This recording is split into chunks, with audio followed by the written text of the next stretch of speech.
गुरुदेव महाराज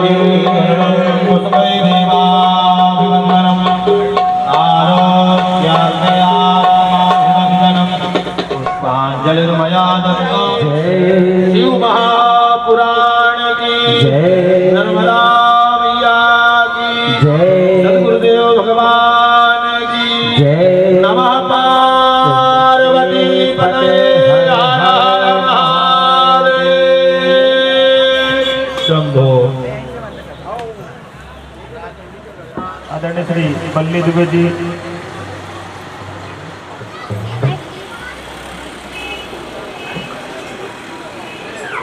श्रीमती संजू दुबे जी, आपसे भी आग्रह आप यहाँ व्यासपीठ का पूजन अर्चन करें।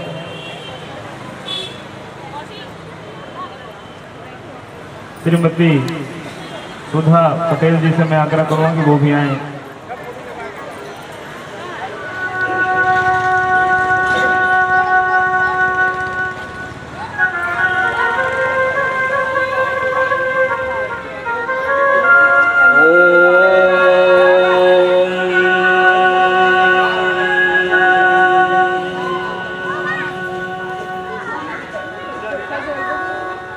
कल्याणानां निधानं कलिमलमथनं पावनं पावनानां पाथेयं जनमुमुक्षो सपदि पदपदप्राप्ते प्रथितस्य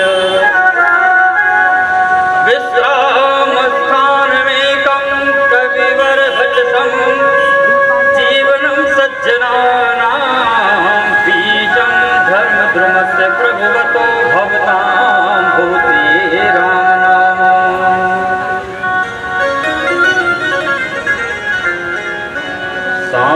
शान्ताकारं शिखरशयनं नीलकण्ठं सुरेशं विश्वाधारं स्फटिकसदृशं शुभ्रवर्णं शुभाङ्गम् गौरीकान्तं त्रितयनयनं योगविरध्यानगम्यं वन्दे शम्भुं भवभयहरं सर्वलोकैकनाथं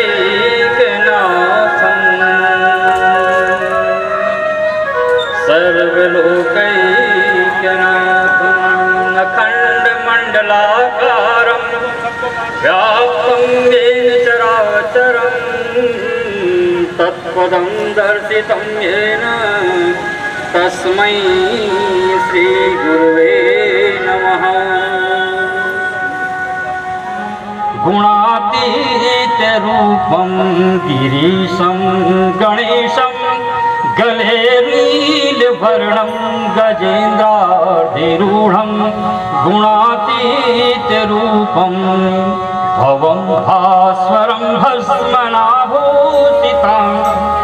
भवानी कलत्रं भजे पंचवक्त्रं भवानी कलत्रं भजे पंचवक्त्रम्।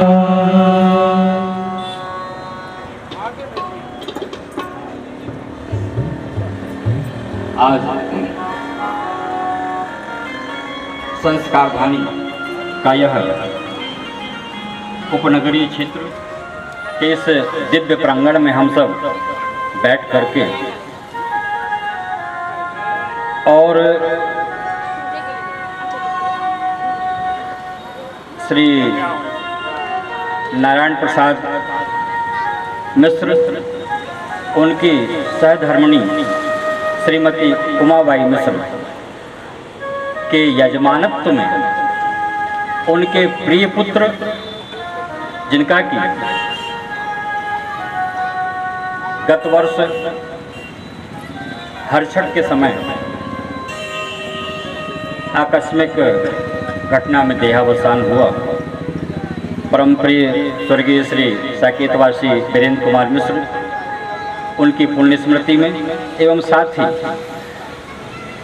श्री नारायण प्रसाद जी के पूजनीय भाभी जी, उनकी भी पुण्य स्मृति में नारायण प्रसाद जी के सभी बेटों ने, महेंद्र जी ने, मनोज जी ने, धर्मेंद्र ने, रामेश्वरम ने, उनके पूरे परिवार ने मिलजुल करके यह दिव्य भव्य भगवान शिव के पावन प्रांगण में शिव महापुराण का आयोजन करवाया है।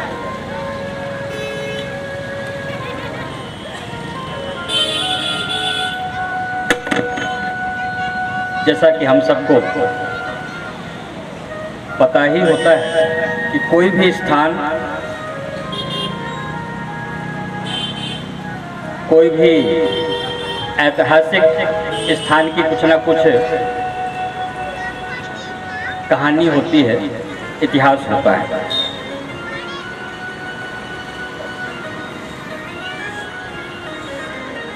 श्री मिश्र परिवार यहाँ के पुराने, बहुत ही पुराने, मतलब इनके भी 2 पीढ़ी आगे, 3 पीढ़ी आगे कहा जाए कि ये सब जमीन जायदाद विस्तार था। धीरे धीरे जैसा कि परिवार बढ़ता है, आवश्यकताएं होती हैं, उस भूमि में अपने अपने आवासीय खंड वितरण हुए। और ये जो दिव्य मंदिर हम देख रहे हैं, इनके दादा स्वर्गीय श्री लीलाधर जी मिश्र, है ना, के द्वारा जो अभी यहाँ पर है ना मंदिर, कुछ लोग को, नए लोग को नहीं पता होगा, है ना, वो जो वहाँ दादाजी लोग वहाँ बैठे हैं, वो मिश्रा क्या नाम हमारे महेश दुबे जी वगैरह, वहाँ पीछे में था ये मंदिर। और वहाँ से श्री इनके दादाजी ने, स्वर्गीय लीलाधर जी ने, उसकी स्थापना यहाँ करवाई। फिर धीरे धीरे उनके बाद, जैसा कि एक क्रम होना चाहिए कि हमारे आने वाली जो संतति होती है वो उसका निरंतर उन्नति करे, विकास करे, तब वह जमीन, वह स्थान हमारे घर परिवार को सुखी और संपन्न बनाता है। जब अगली पीढ़ी अपने दादा परदादा की जमीन जायदाद को समुचित तरीके से विकसित करती है, विकास करती है, उसका उस धरोहर का पूजन के रूप में, भगवान के रूप में, कि ये हमें पूर्वजों से प्राप्त प्रसाद है, तब उस घर में तरक्की, बरकत, उन्नति होती है। और वही चीज़ आपने किया, इसका सुंदर विकास किया। फिर आपके बेटों ने, महेंद्र ने, वीरेंद्र ने, मनोज ने, इन लोगों ने। और अभी अभी वर्तमान में वो जो ऊपर जलहरी नुमा गुंबज है ना, उसके चारों तरफ 108 रुद्र बालिश के जो हैं उनकी स्थापना हुई। बोले शंकर भगवान की जय, रुद्र भगवान की जय। विश्वदीप्त सत्य सुंदरम प्रसीद में प्रभो अनादि देव जीत शिव अनंत शक्ति विश्वदीप्त सत्य सुंदरम प्रसीद में प्रभो अनादि देव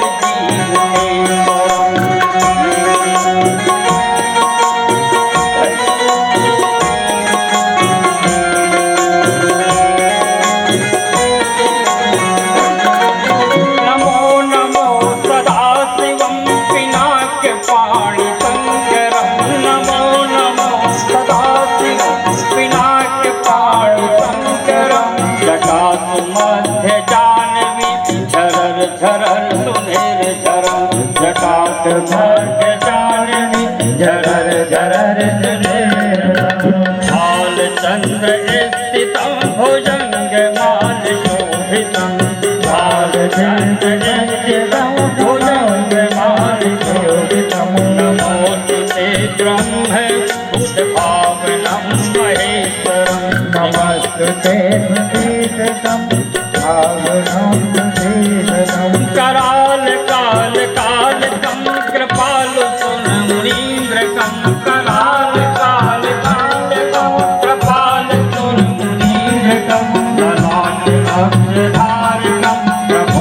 त्रिलोकनायकं भक्तधारिणं प्रभो त्रिलोकनायकं परं तपं शिवं शुभं निरङ्कनीचनिन्दरं परं तपं शिवं शुभं निरङ्कनीचनिन्दरं नमो विश्वरूपतो भावनं महेश्वरं नमो विश्वरूपतो भावनं महेश्वरं शिव अनंत शक्ति विश्वदीपशक्तिधीश्वरं शिव अनंत शक्ति विश्वदीपशक्तिधीश्वरं शिव अनंत शक्ति शिव अनंत शक्ति जय जय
श्री पुराणतिलकं खलु सत्पुराणां वेदांत वेद विलसत् वस्तुस्थितानं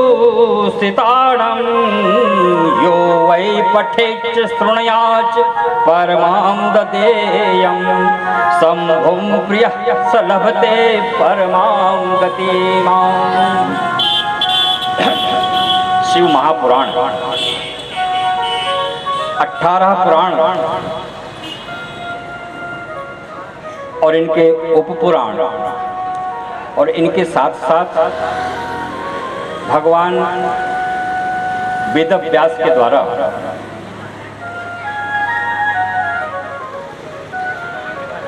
और फिर पुराणों की रचना प्रारंभ है। लिखने के बाद कुछ बचना नहीं चाहिए, क्योंकि आज भी वेद जब कोई पुराणों में चर्चा आती है और कहीं शंका होती है तो कहते हैं फलाने वेद में लिखा है, वेद से उस शंका का समाधान किया जाता है। तो बात यह है कि जब वेद ही महत्वपूर्ण थे, पूर्ण थे, फिर इन शास्त्रों के निर्माण की आवश्यकता क्या थी जिसको खंडन मंडन हो तो फिर वेद को खोला जाए। तो बात ये है।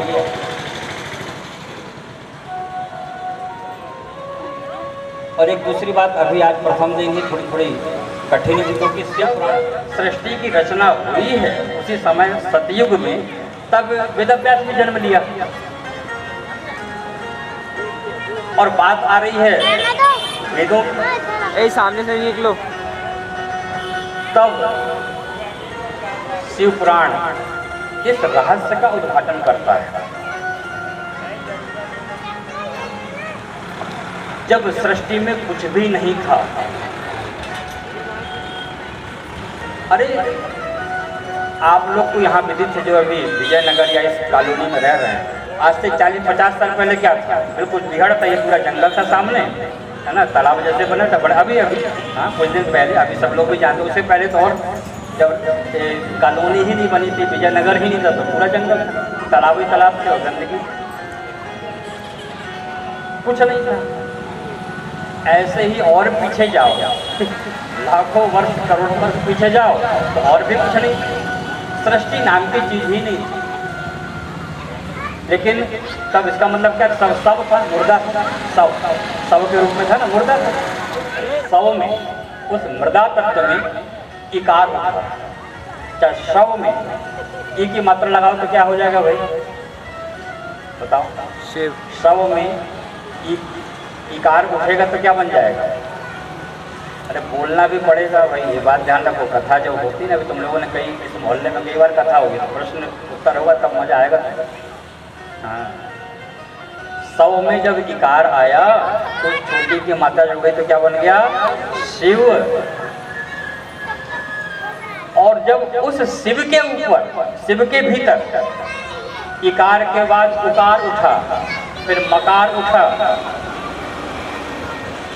तब अंदर से जिज्ञासाएं हुई। मतलब उकार यानी उसको सामान्य भाषा में कहने पुकार, पुकार को आप समझने के लिए पुकार कह लें। पुकारांतः उकः, है ना, संस्कृत में कहते हैं। अंदर से जो 7 चक्र हैं, है ना, योग की भाषा वाली बात है, वो देखना शिव पुराण। तो योग के हिसाब से अंदर से सहस्त्रनाद चक्र से भगवान शिव के भीतर ओम का उकार उठा और माँ का गुंजन हुआ। तब अचानक शिव के भीतर से इस सृष्टि में सबसे पहला शब्द, पहले शब्द भी नहीं था, ध्यान रखना, शब्द भी नहीं था। जब शून्य था, सब था। जब सब था तो कुछ था ही नहीं। तो सबसे प्रथम उन ग्रहों की उपस्थिति में भगवान शिव साकार हुए। शिव से एक मुर्दा से कोई खड़ा हो जाए। जब शिव खड़ा हुआ, तो चारों तरफ घूम के देखा और शिव का जो क्रंदन है, शिव का जो आवृत्ति है, शिव की जो परिक्रमा लेने का विधान है, उससे एक आवाज निकली। जब भी कोई चीज वर्तुलाकार घूमती है, खूब जोर से किसी रस्सी को घुमाओ तो आवाज निकलती हूँ हूँ हूँ। जान दिया कि बचपन में, और न दिया हो तो अभी करके देखना। एक लंबी सी रस्सी लेना या एक गमछा बढ़िया मड़ोना और खूब जोर से घुमाना तो आवाज निकलेगी। सूर्य जब परिक्रमा करता है तो उससे एक आवाज निकलती है। नेट में आप सर्च करो, उससे ओम की ध्वनि निकलती है, बड़ी जोर की गूंज निकलती है। ये वैज्ञानिकों ने सिद्ध कर दिया बहुत पहले, आज की बात नहीं कर रहा। सूर्य जब निकलता है ना, तो सूर्य के अंदर से बड़ी जोर की आवाज़ होती है। सूर्य परिक्रमा करता है, जब परिक्रमा करता है, गोल घूमता है, तो उससे एक ध्वनि निकलती है। वो ध्वनि जो है ओमकार के रूप में।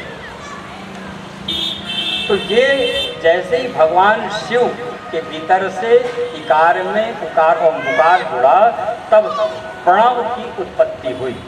ओम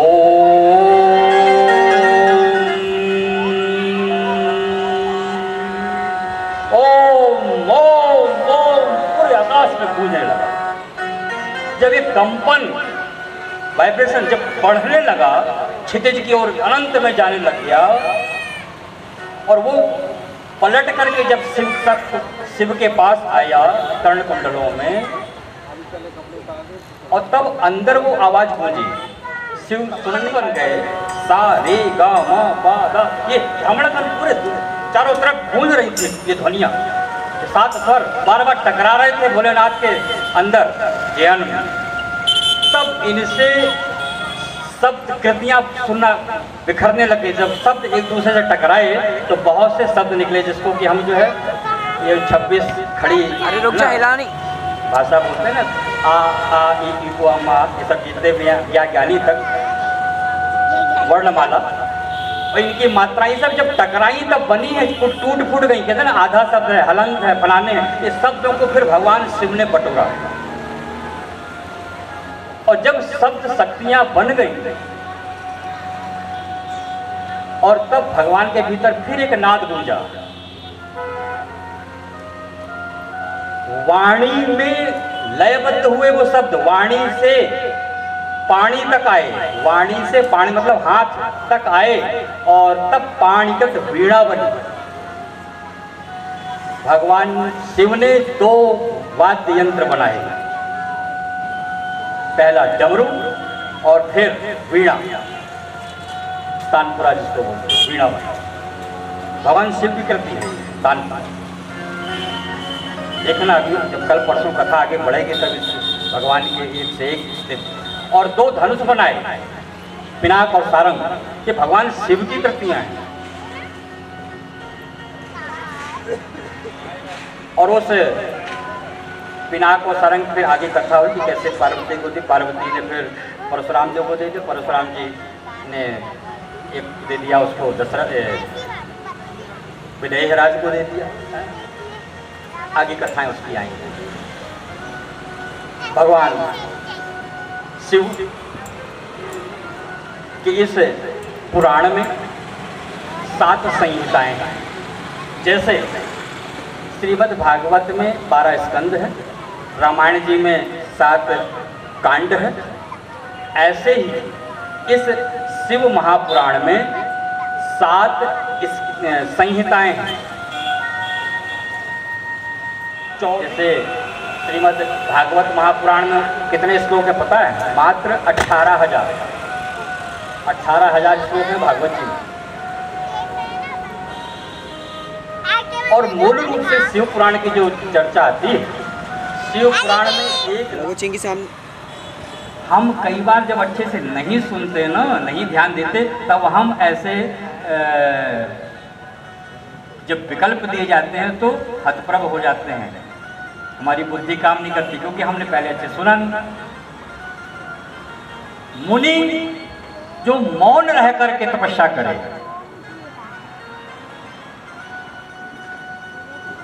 साधु जो इस गृहस्थ आचार के बीच में रह करके अपने आप को साधे, इंद्रिय निग्रह करे, जैसे ब्रह्म ऋषि होते ना, ब्रह्मर्षि थे हमारे, चाहे वशिष्ठ जी हो चाहे विश्वामित्र हो, ये इस समाज के भीतर रह करके कपड़े वस्त्र पहन के साधना करके अपने जो है